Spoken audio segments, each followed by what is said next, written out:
Podcast where you get practical, no BS insights on how to grow yourself and grow your career. On this podcast, I'm so excited. Our guest today is Dan Sanchez. Dan Sanchez is the Director of Inbound Marketing for Element 451 and host. Did I say 451 right? Is it 451? 451. Yeah. Okay. Element 451 and host of the Attention Podcast. He's also a founder and consultant at Sanchez. As you can see his name on the, and he is a fantastic person who is going to talk to us a little bit about audience growth. So to start, Dan, why don't you just tell us, 30 seconds, a little bit about yourself? Yep. I am an audience growth guy. I mean, that is the main thing that I focus on. Even when I do my marketing director work, my main focus is growing an owned audience to kind of supplement or even become the main way a business grows. We're all dependent on paid media and earned media in order to grow our personal brands or even our company brands. And I've been a big advocate for audience growth as an alternative to that, and leading with that. So it's what I've become known for on LinkedIn. It's also like the key thing that I'm doing for all the employers that I've had over the last few years. Well, that's fantastic. Okay, so that's what you're doing right now, what you're known for, and what we're going to talk about. But to start, also let's hear your A to B story. So, like, where did you start in your career, and how did you get to where you are right now? 3 to 5 minutes. Give us a little synopsis.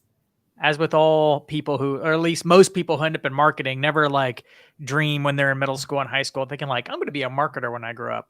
In fact, probably not enough people do it. So I actually wrote a whole kids book called I Want to Be a Marketer When I Grow Up, because I think it should be an aspiration of kids. They just don't even know what it means or what it is. So yeah, kids book. But I started off in high school, you're only exposed to so many subjects. And I was like, I liked art class. At least there was not a specific right answer. Lots of right answers, lots of wrong answers, but it was fun.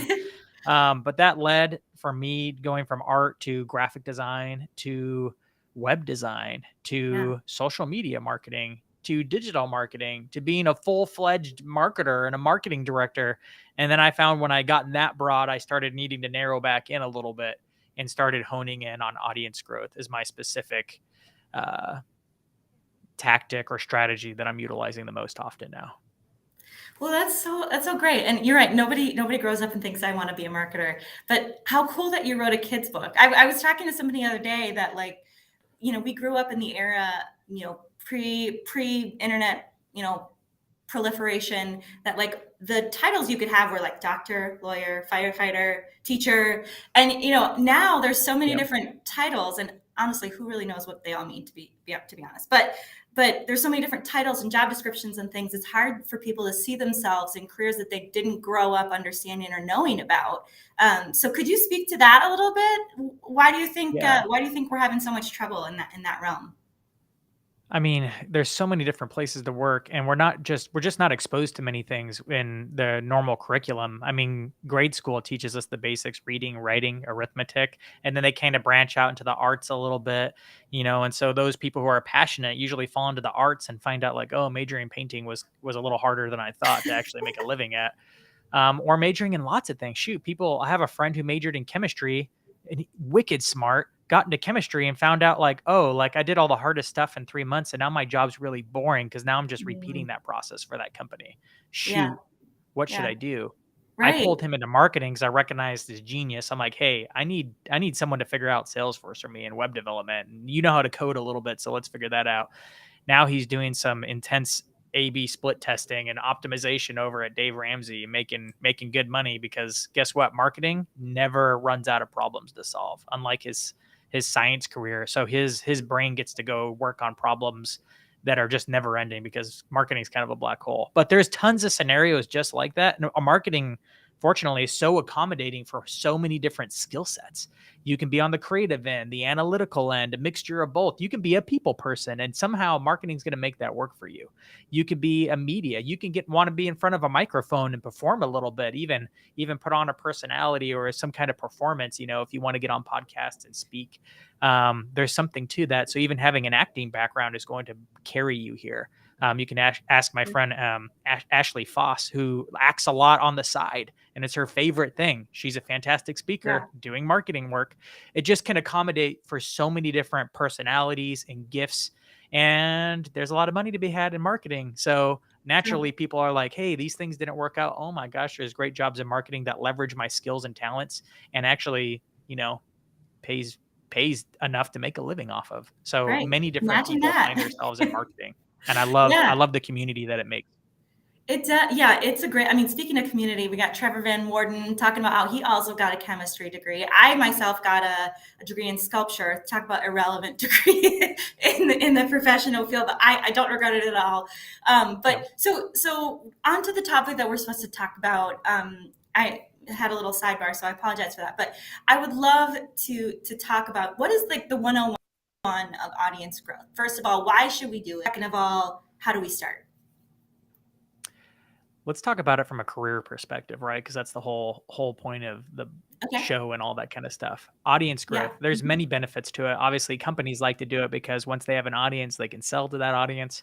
From a personal perspective, and I found this for me. I actually just did an interview with another creator who found this for his career too. Is it becomes like the freaking secret sauce for your career. It Yeah. gives you options. It gives you leverage because Mhm. now when I go to apply for one, I could just because I have an audience, I could just post to LinkedIn and probably get a few job offers, right? Yeah. That's a little Yeah. daring if I'm already employed. I'm like, hey, I'm looking for a new job. Past employer's like, what? Right. So that's like, I don't want to do that normally, but I have the option. I could do that. And maybe I don't like the offers, but I'm probably gonna get some offers because I've become known for a thing, an expertise.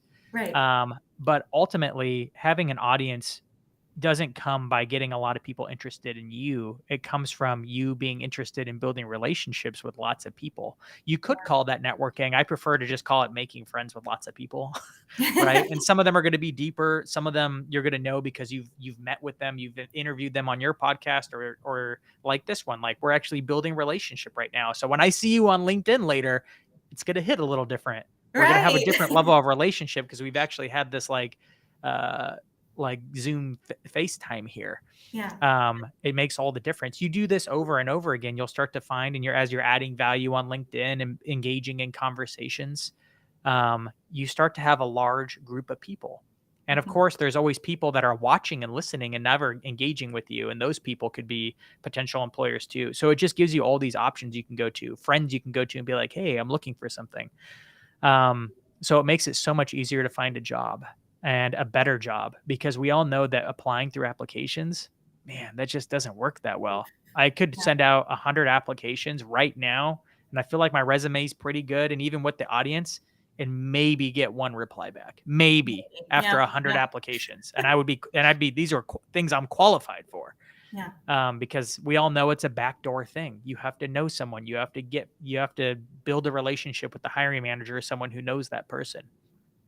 So having an audience allows you to be able to find that person faster and build rapport more quickly. Because especially once they look into you, they can see your content, your thinking, and your way of doing things. It makes it easier to get hired. So that's on the job side. It also Yeah. affords you more ability to expand out from there. You can launch your own side thing much more easily. You can launch and start your own company more easily because you actually have an audience to sell to and at least get feedback from as you're building your thing to make it more likely that it's going to be a hit when you do launch the thing.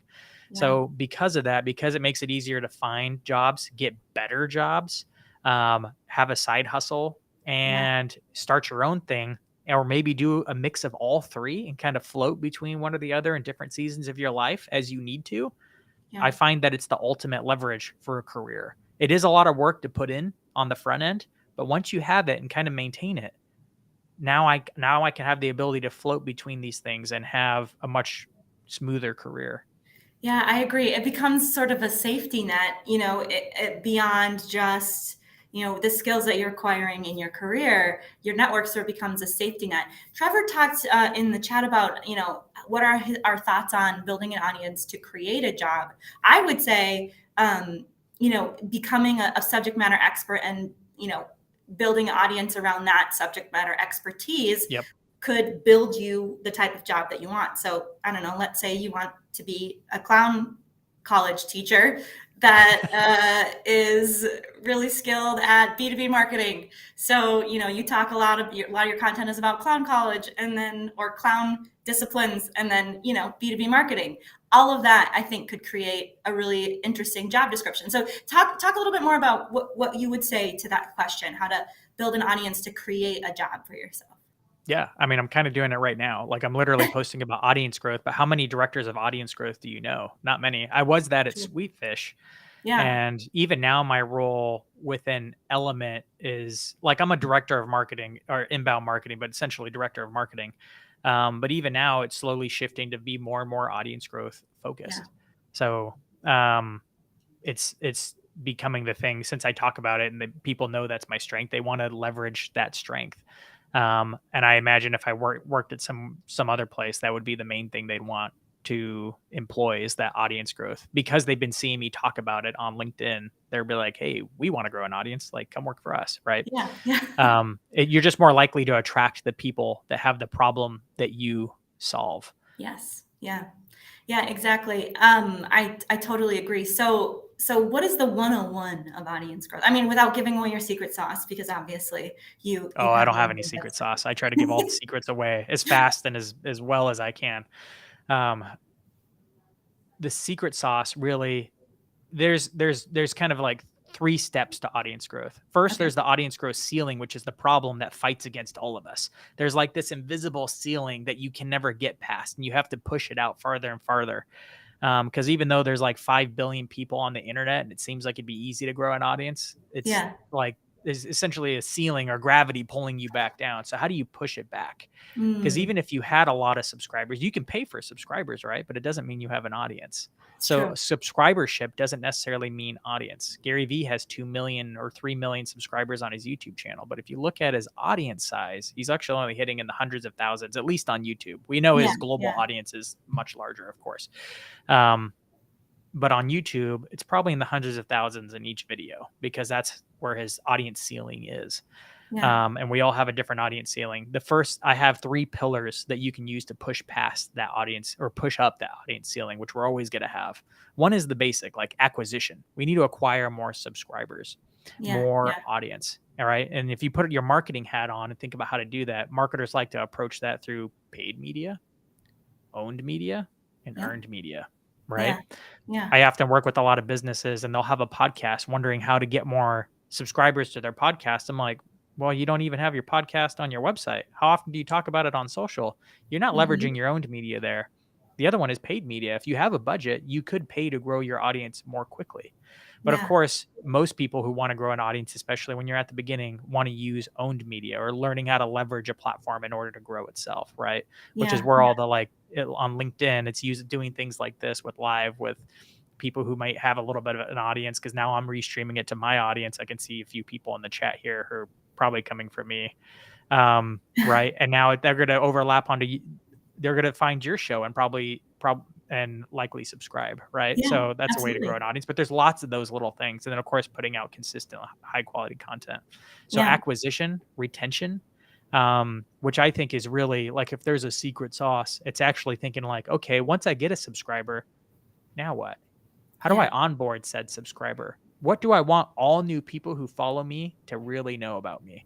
What one win can I deliver to them to help them get a quick win that will earn their trust and their favor? Mm, So I win not just a subscriber, but a fan for yeah. life, right? And maybe even just a friend for life. Yeah. How can I onboard people and treat them almost like customers, even though they're not paying me anything? They write whole books on how to onboard and retain customers. Just take that same methodology. In fact, Never Lose a Customer Again is a great book. You can apply Ooh. all those same principles to audience growth. Just think about Okay. the starting point as them subscribing to you. Ooh. All I those like same that. principles apply. Yeah. Um, so, how to retain them, and then how do you elevate it? The third pillar of audience growth is how do you actually build depth? This is where like the brand Mm, stuff comes in. What's the overall mission you can get them to care about that's personal to you? How did you get there? Tying them into that story and saying, hey, this is what the status of the thing is, and here's how we can go there together. yeah. Ultimately, the reason why I get into audience growth is because marketing kind of sucks most of the time, right? It can be deceitful. It's like ranked right Yeah. above lawyers as far as trustworthiness. I'm Oof. trying to Yeah. change that. I Mhm. ultimately find that marketing can be a noble and dignified thing when done well. It is probably the Mhm. most considerate thing you can do to a wide scale audience is doing good marketing. Just like we've all met good salespeople who are like fantastic at their craft and they're actually serving you. Yeah. Marketing's the same thing at scale. You're actually serving an Mhm. audience, helping them with their problems, generally a lot for free. And then if they need extra help, tailored help, like in the form of a consultant, they can come and get specific advice just tailored for them. Right. I But of love course, that. that would cost some money because time, right? Right. Um, that's kind of my Marketing mission is is to like serving an audience dignify at that scale. thing I love. again. And I Oh, think it's sorry. done through audience growth. Mm-hmm. I interrupted you at the end, but I wanted to reiterate. I love that you said marketing is serving an audience at scale. I think That's that's right. just so brilliant. And Trevor in the chat is talking about he wanted to know the difference between an audience and like descriptors of like market or prospects. And then he sort of answered his own question by saying, so an audience is people who actually really care about what it is that you're putting out, instead of just somebody who's a prospect that you need to figure out. It's a really good question because in marketing we have target audience, right? We have ideal buyers. We like have all Mhm. these different terms. When I say audience, I mean people who are specifically intentionally paying attention to you or your brand. I like that. Um, like it could like it's possible that they're not even a subscriber yet, especially like a lot of news sites. You probably have sites that you literally just manually type in their your URL and go and read from it. You would Yeah. be an audience member of them because you're consistently doing it. Hmm. You could also be on their email list. That would be an audience member. But there's plenty of people who probably count you in their audience because you subscribe to their newsletter. But let's be honest, you haven't seen their email in 8 months because it's been going to automatically to spam because Yeah. you stopped paying attention to it. Click the spam button once on Gmail. It didn't technically unsubscribe because of how they have it set up, and they still count you as a subscriber. But you're really not part of their audience anymore. You've lapsed. Yeah. So that's what I mean. Yeah, totally. So I think so. So the pillars were audience. Wait, okay. Just read out the pillars one more time. I just want to like make sure we take that away. 3 pillars: audience Yes. acquisition, audience Acquisition, retention, retention, audience elevation. elevation. I love that. Right now, I'm finding that I'm pushing against that ceiling where it feels like right when you get to like a couple thousand subscribers, you start to hit a ceiling or like your audience of a couple thousand, and then to get to that like 10,000 or above, you start to hit a bit of a ceiling. And like talk a little bit more about how you push through that ceiling besides the 3 pillars. But what were things maybe that you did specifically to kind of push yourself, things you did out of your comfort zone to get you to that next level?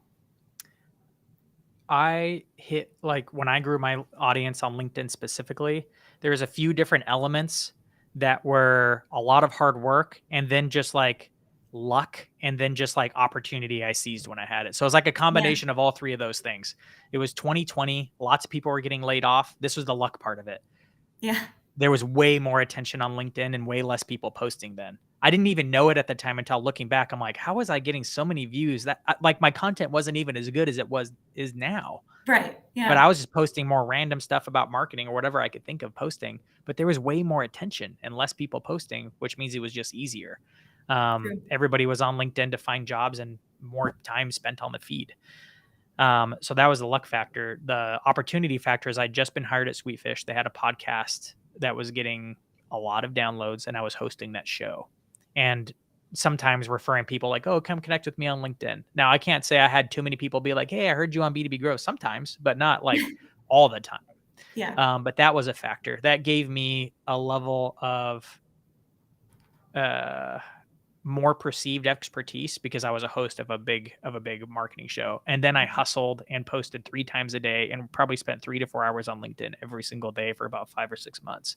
Wow. That elevated me past 10,000, and then just holding that consistently and continuing to do good work and being on shows like this and continually producing good content on the podcast and producing lots of content on LinkedIn. I probably leveled off as far as time spent on it after that. And then it kind of grew. And now I'm kind of like at the 25K mark. Right. Well, all of those things, I mean, a lot of commitment I'm hearing there, but also I'm hearing a lot of like leaning into what you're good at, what you like, what sort of is authentically in Yep. within your personal brand and your skills, and just doubling down on that. I think that's Yep. so cool that you spent a lot of time doubling down on your audience, doubling down on the content that you wanted to make. And we have a question here in the chat that about niching down. So, what are your thoughts on niching down? So, I also have thoughts on this too, because technically Yeah. I'm a marketer. I do B2B marketing, but my podcast is about careers because I'm passionate about helping people see the different options in their careers, because I didn't see those when I started in really trying to build my career. Yep. Talk about niching down. How would you recommend people do that, either personally or professionally? Yes, absolutely. Niche down sooner rather than later. I wish I would have niched down sooner. And honestly, I probably pivoted subjects 5, 6 times because Mm, I had such a hard time just committing to one. I'm a generalist as far as marketing goes. me too. I've done PPC, I've done SEO, I've done split testing, I've built and designed websites. I mean, I used to be a graphic designer for gosh sakes, and I post on LinkedIn, so I understand social really well now, having grown my own audience. I do podcasting. I do a lot of freaking stuff, and I Yeah, struggled. I'm like, well, what do I become known for then? I'm not like just dabbling in these things. I'm getting success in a lot of these channels. Like, right. what am I? I think that's the question we're all asking. Like, what am I? And honestly, I actually find that it's really good to be a generalist. In fact, if you read a Mm, fantastic book called Range, it talks about how all the best specialists in the world were actually generalists first. Yo-Yo Ma played a lot of instruments really well when he was 7 or 8 years old, and then wow. doubled Okay. down on cello. It's like that way. It's very rare that someone like specialized in something early, like Tiger Woods is an example of someone who just went all in on golf early and became Tiger Woods. That's rare. More often than not, strong generalists were good at a lot of things and then doubled down on one thing. Shaun White, the snowboarder, he was really good at a lot of things, right? I mean, he was like a champion skateboarder. He could pick up Mm, wakeboarding like nothing and then double down on snowboarding. And now that's what he's known for. Same thing in the marketing world. Be good at lots of things and then pick one. Become known for one. You can actually be good at lots of them and just double down on one that you think there's a good market for that you're more passionate about. That's what yeah. ends up being audience growth for me. There's also like you have to look at your background. Like, where do I already have leverage? Do you have a lot of time spent in a certain industry? You could do a different industry you're more passionate about, but then you're starting over again. And if you have some success in like uh, finance, like man, it's hard not to want to double down on being known as the finance marketing person. Yeah. It's going to be way easier to build an audience around there. You can always start over from scratch. It's just going to be harder. And I have some tools and tricks for accelerating growth if you're starting from scratch. But generally, find out where you already have some core strengths and experience and find out where the market is related to that. And then just go all in on that. You can still be a journalist, but you can just be known for the one thing. I doubled down on audience growth even just 6 months ago. And I could tell my personal brand is like making it's making way more progress now because people even know how to refer to me like, oh, Right. Dan Sanchez is the audience growth guy. Like, Yeah. Yeah. and so it's just easier. They need a category. They need to be able to put you in a category in their brain. Makes you Yeah. more memorable. Yeah, that's so yeah, because I mean, our brain is designed for pattern recognition and simplicity. So I think that makes so much sense. The rebel in me and generalist in me is like, I don't want to freaking niche down. Like, I don't want to be known for one thing. But I love that the point that you talked about is that it really sort of when you double down on one thing, it creates a momentum for you moving forward. So Lynn Holland talked about how she just finished a LinkedIn poll about why executives don't or aren't limited to publishing content. I'm not really sure what that means, but let's I talk understand about. what she's talking about. You do? Yeah. Yeah. Okay. Yeah. I CEOs usually don't because they don't prioritize it. They don't think it's Mm, and for some, in a lot of cases, I actually think it's true. Um, the CEO's time is extremely valuable. That's why they generally get paid the most. yeah. So you have to look at the opportunity cost of them trying to build a following. In some cases, the opportunity cost is good and it's worth doing, and other times, they're better off being the CEO and delegating someone else to be that face.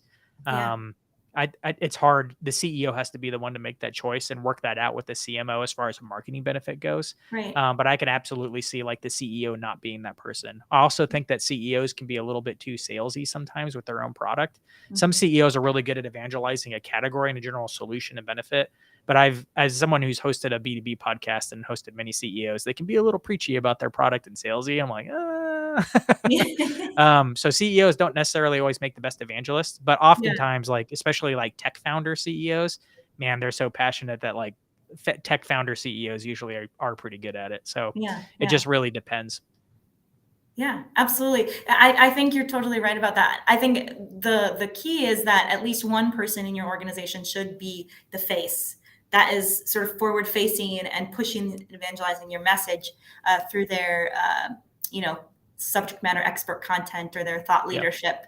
I think there could be lots of faces, actually. Really? I think Okay. having a diversity of faces, unless you have, yeah, even if you have a personal brand, I mean, like a lot of YouTubers, like they're the star of their thing. But then what happens if they build an empire and something happens to them? Mr. Beast is at risk if something happens to him, Yeah. empire crumbles. Hmm. Eventually he'll have to figure out how to diversify the talent pool of the face. That's right now he's so focused on the thing he's focused on, which is feastables and all that. That's probably a risk that he's already calculating and knows he needs to cross someday. But you look Right. at like I think I mentioned Dave Ramsey earlier. He's got multiple personalities because he knows he's going to retire soon. Like he's probably going to go until he dies, like hosting his radio show. But he's bringing in multiple personalities and people to help supplement it. So by the time he exits the company, it's going to continue to do well. They've been working on that for 10 years, but other companies have done it well. Stephen Covey actually has a Oh, massive thought yeah. leadership program. Has done really well with multiple personalities now. The Daily Wire, that conservative news show. Yeah. I mean, Ben Shapiro was the kind of the big star there, but they've diversified now with multiple personalities. So if Ben left, they would be able to go strong. So actually, I think there is a place to having multiple people. Of course, that can bite you if you have like PR problems with one of those people going rogue. But Oof. Yeah. you just got to be. I actually think more is better, and I think it's worth the PR problem. Yeah. I mean, cost benefits. People say that, all Yep. attention or Yep. media is good media. So who knows? Who knows? I think it's so interesting. All the things that you've discussed so far really hones for me the importance of a personal brand and how you can leverage a personal brand in service of your career and service of whatever company you're working for. So a lot of people, it's sort of a fuzzy term. I feel like that's just such a buzzword, personal brand. Break it down for us. What does that actually mean? What does it actually mean to have a personal brand? I mean, it's kind of like what is a brand first, right? What is a brand? Mm-hmm. I think people, if you want to simplify it, I think it's a little bit too simple, but it's not a bad starting point as far as like your brand is your reputation. It's what you're Yeah. known for. It's the way you make people feel. It's and at its very core is usually driven by the values that you stand for. Yeah. Mm-hmm. And the weirder and more interesting those values are, usually the stronger the brand is, right? Like Yeah. the more vanilla it is, like you think of Hyatt Hotel. What does that brand stand for? I have no idea. You could literally put like Marriott on the top of one of their hotels and swap the logos and you would never know. It's True. just not that strong of a brand. But if Yeah. Nike made a hotel, that hotel would be different, right? Nike has a stronger brand. It's very differentiated. Same Mm-hmm. thing goes with your personal brand. How are you known? What are you known for? What kind of values do you stand for? Is there personality into it that's just different than the norm? Mm-hmm. All those things calculate into like the things you stand for, how you make people feel, and what you're known for. I think kind of like that's the best way I can summarize it off the top of my head. Yeah. I think that's so interesting, so great. When you're talking about is how people feel about you, like when you're not in the room, or what impression, your reputation that you give to people. So to create a personal brand, there's a lot of vulnerability that goes into that. A lot of like Yep. presenting yourself and telling your story, and how have you overcome the fear of being vulnerable about what it is that you do or how you think about things, or even bits and pieces of your personal life when it's relevant on LinkedIn. It is vulnerable, except one thing I try to keep in mind is like in the beginning, especially when you're first trying to figure it out and you don't have an audience, nobody cares. No one's going to see it Mm, anyway.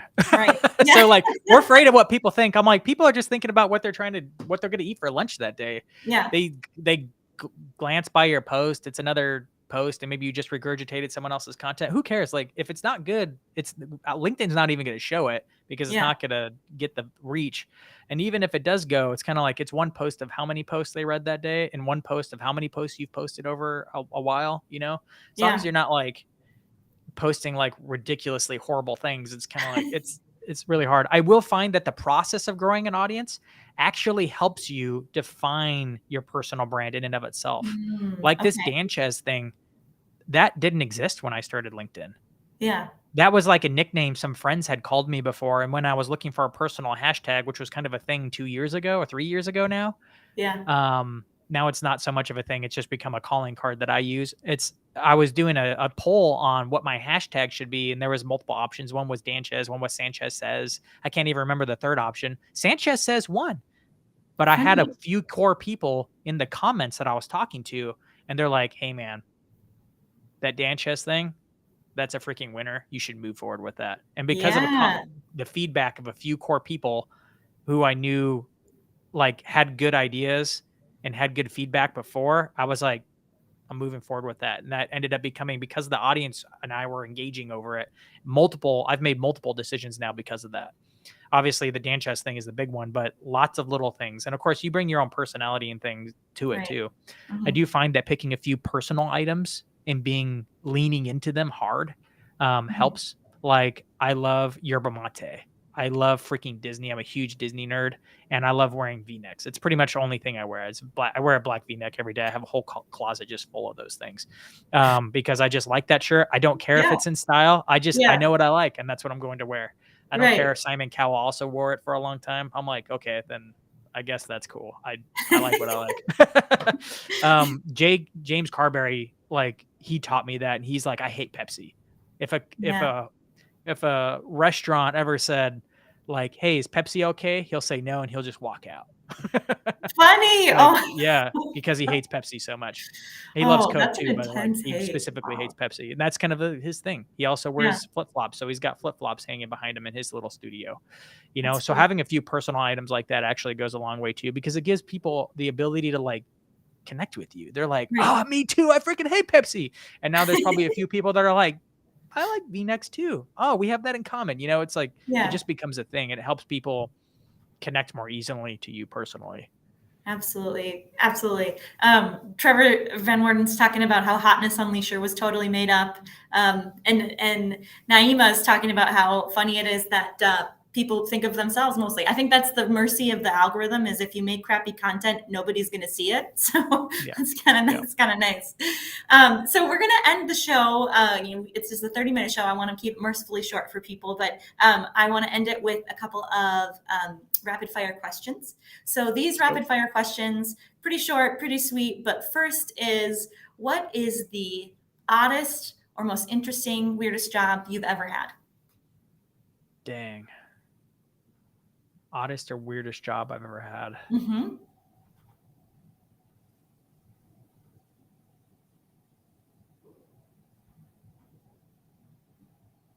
So while you're thinking, Yeah, I'll tell that's a hard people one. about one of mine. Yeah. Think about it. But one of the oddest jobs I ever had was Colonial Girl number 2. I was at a conference to sell a play to small towns on like the history of our founders and America. And so I was dressed in full colonial garb and went about talking in ye old English, and I was colonial. My job description was colonial person number 2. So that was an Dang. odd job. Oddest job? It's hard to think of oddest job, but I can tell you my worst job I ever had. Yeah, do it. That's Yeah, kind of do interesting. that. I for a very short time, like literally 3 weeks, and then I quit because it was so bad. I worked for Capital One Okay. right after they made it illegal to like charge people over and charge them fees for going over their credit limit. My job was to call them and help them like change that back because it was illegal for Capital One to charge it, but they made so much money on charging people over the credit limit fees that they hired a whole call center, of which I was one of thousands of people calling Capital One users saying like, "Hey, you're going to be embarrassed if it goes over that. You don't want to be, you don't want to be turned off at the checkout aisle checking out for Ooh, groceries. I'm like, it was so horrible. I was like, oh my gosh, freaking Capital One. I'm saying it that's now because Capital One needs to be shamed for such things. I couldn't do it after 3 weeks. I'm like, I need a job right now, but I can't do this. This is morally Oof, wrong. that sounds really rough. Okay, so the last rapid fire question is, what is the worst career advice you have ever gotten?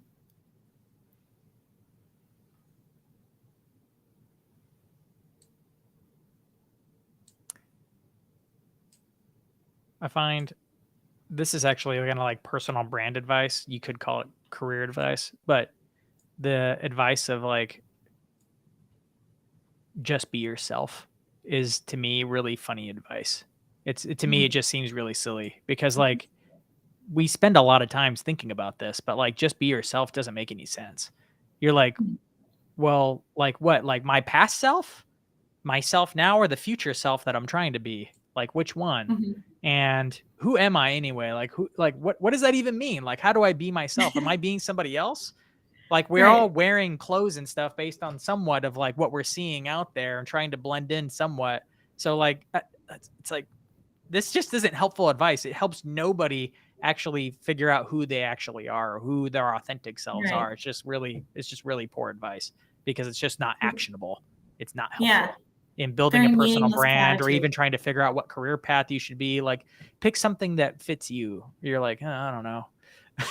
Me who? Eventually, even Yeah, which picking me? something that you enjoy, you're like, eventually work is work. And like, Yeah. you think musicians that are professional touring, like have fun, like sitting by their guitar, fiddling with it? No, it's work now. So now they go and play video games or throw like pots on a wheel or something like that. Right, right. I think it's such a smart. I mean, it is a pretty much meaningless platitude to be like, just be yourself. Yeah. So I think that's great advice from you. In don't pay attention to that. So well, thank you so much for joining us, Dan. I so appreciate all the wisdom that you've offered us. Feels like this has been way too short. But maybe we'll have to have you on the podcast again sometime. Maybe a series or something like that. Who knows? Absolutely. I saw some other questions too, so I'm going to find a few of you and DM you the answers later. Sounds perfect. All right. Well, thank you everyone for joining us, and we hope you have a great day. Thank you.